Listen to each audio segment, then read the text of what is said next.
100% job guarantee എന്ന് പറഞ്ഞപ്പോൾ ഞാൻ വിചാരിച്ചത് എല്ലാവരും പറഞ്ഞ പോലെ ജസ്റ്റ് അസിസ്റ്റ് മാത്രമെന്നാണ്. Hi, I am Azhar. ഞാൻ ഇൻസ്റ്റോ ഡിജിറ്റൽ അക്കാഡമിയിലെ സ്റ്റുഡൻ്റ് ആയിരുന്നു. ഞാനൊരു തികച്ചും ഒരു ഡിഫറെൻറ്റ് ബാക്ക്ഗ്രൗണ്ടിൽ നിന്ന് വന്ന ഒരാളാണ്. ഞാൻ മെക്കാനിക്കൽ എഞ്ചിനീയർ ആയിരുന്നു. ഒരു 4 ഇയറോളം വർക്ക് ചെയ്തിട്ടുണ്ട്. അവിടെ നിന്ന് ഞാനൊരു ഇതിലാണ് ഞാൻ ഡിജിറ്റൽ മാർക്കറ്റിംഗ് ചൂസ് ചെയ്യുന്നത്. അതിൽ എൻ്റെ ഒരു ഫ്രണ്ടാണ് എനിക്ക് ഇൻസ്റ്റോ ഡിജിറ്റൽ അക്കാഡമി സജസ്റ്റ് ചെയ്തത്. എനിക്കിവിടെ അട്രാക്റ്റീവായിട്ട് തോന്നിയ കേസ് എന്ന് പറഞ്ഞു കഴിഞ്ഞാൽ ഇവിടുത്തെ ജോബ് ഗ്യാരണ്ടി തന്നെയാണ്.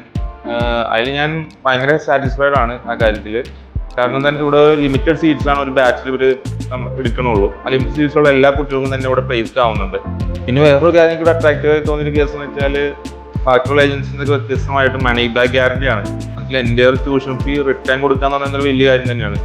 ആസ് ഞാൻ എന്നെ പോലെ ഇത്രയും വേറെ ജോബിൽ വർക്ക് ചെയ്ത ഒരാൾ മറ്റൊരു സ്വിച്ച് ചെയ്യുമ്പോൾ നമ്മളെപ്പോഴും ജോബിന് വേണ്ടിയിട്ടാണ് നമ്മളൊരു പുതിയൊരു കോഴ്സ് എടുക്കണമെന്ന് തന്നെ.